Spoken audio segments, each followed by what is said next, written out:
The New York Public Library's Rose Main Reading Room on Fifth Avenue has for a century been a place of scholarly research. But for the last 2 years, it has been closed to the public. A bright ceiling mural of the sky was delivered this week to the catalog room, where workers are still busy installing it. It's a recreation of a painting that was created for that space in 1911. That's the year the library opened. A new photo exhibit at the historic New York Public Library goes behind the scenes of a major restoration project, documents the progress of the construction and new library projects. Go to the New York Public Library's website and click on Public Domain, and that's where they have nearly 200,000 images online. These are old photos, maps, posters, manuscripts.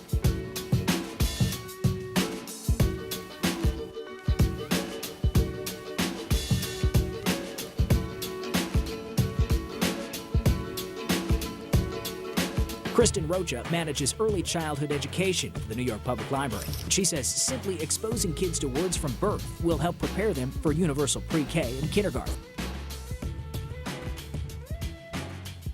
The Schomburg Center is celebrating the rich tradition of Black comics with a full-day event featuring workshops, film screenings, and exhibits.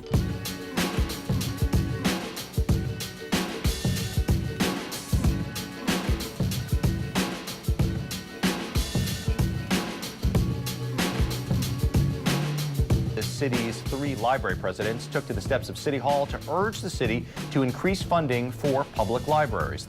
The mayor, the city council have been our great partners. Last year was terrific. We can't go back. We have to go forward. And not only are we increasing our investment in New York City's public libraries, working with the administration, we've secured a total of $43 million in baseline funding to permanently maintain 6-day service so that we don't have to start from scratch and go back to the drawing board next year.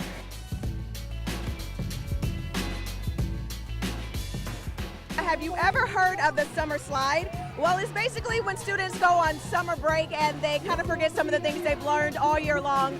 But the New York Public Library, along with HBO's Sesame Street, are teaming together to try to curb that. Now take a look. So pick a book you like to read and go on an adventure. A library is a great place to find a good book. Jennifer Czar says kids should be reading at least 20 minutes every day. And if they're too young to read, parents can read to their kids for those 20 minutes. Library staff took advantage of the craze and came up with their own version of the game. It's called Pokemon Library Go. I love playing Pokemon, I love reading. So 2 of my favorite things put together.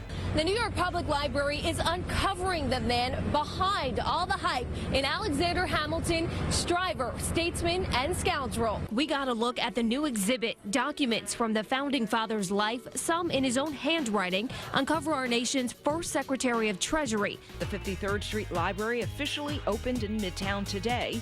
Aside from tens of thousands of brand new books, it has a laptop bar, massive amphitheater, and special reading spaces for all ages. News 12 is getting a look at plans for a new Woodlawn Heights library. It'll be 5,000 square feet. Take a look at the drawings. Plans are underway to turn the vacant Huntington Free building into a state-of-the-art library.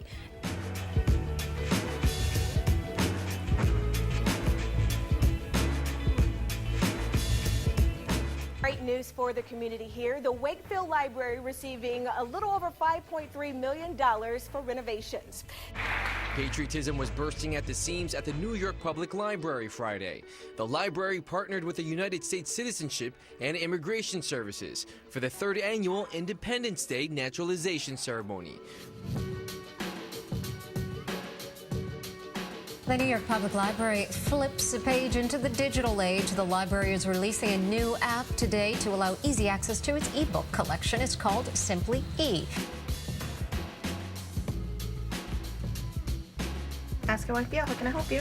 The number one comments that we get from callers is, thank God I reached a human being. And we have to laugh and say, you know, yeah, I'm a real person. Rosa Lee manages the New York Public Library's Ask Desk, which receives about 300 inquiries a day. Well, the Rikers Island now inmates, they have access now to an extension of the New York Public Library.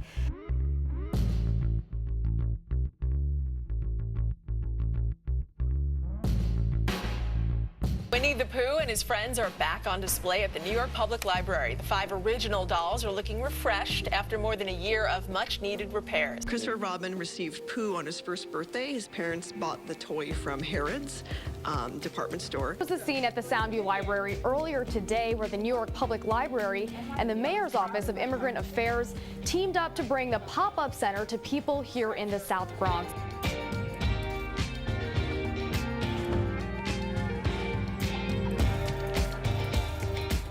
Today, the New York Public Library is holding a job expo. More than 40 employers will be accepting resumes and conducting interviews. What's the name of the program that you lead, Robin? The Career Education Information Services. Education Information Services, CEIS, and that's something that exists in the library year-round. Now the city's 3 library systems are partnering with the Department of Education so more kids can get online. The libraries will lend 5,000 Wi-Fi hotspots to families with children in public schools.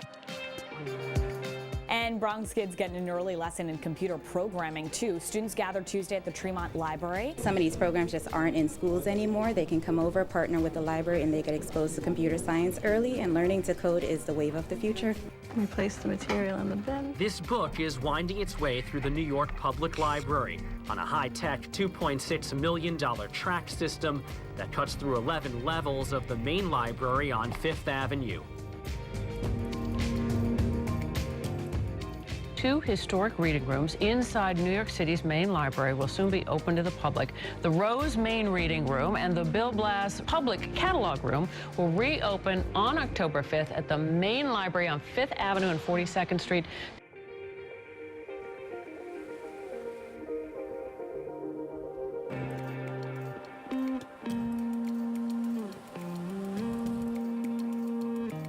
Now to a special ribbon-cutting ceremony today at the New York Public Library. The library's historic Rose Main Reading Room officially reopened. I think it's really the sense of community that there are people, everyday people, ordinary people, sitting here quietly reading and working. And so that's a rare space that libraries offer, and this one especially. Each week, the manager of the Morrisania branch of the New York Public Library makes his way to the Crotona Inn Family Shelter with books in hand, ready to read to whichever kids are there for the time being.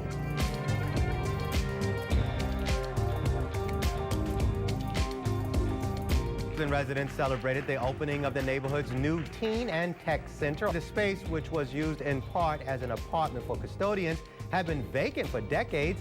The nearly 4,000 square foot space boasts 16 computer stations, a study center, and a classroom that seats up to 25 people.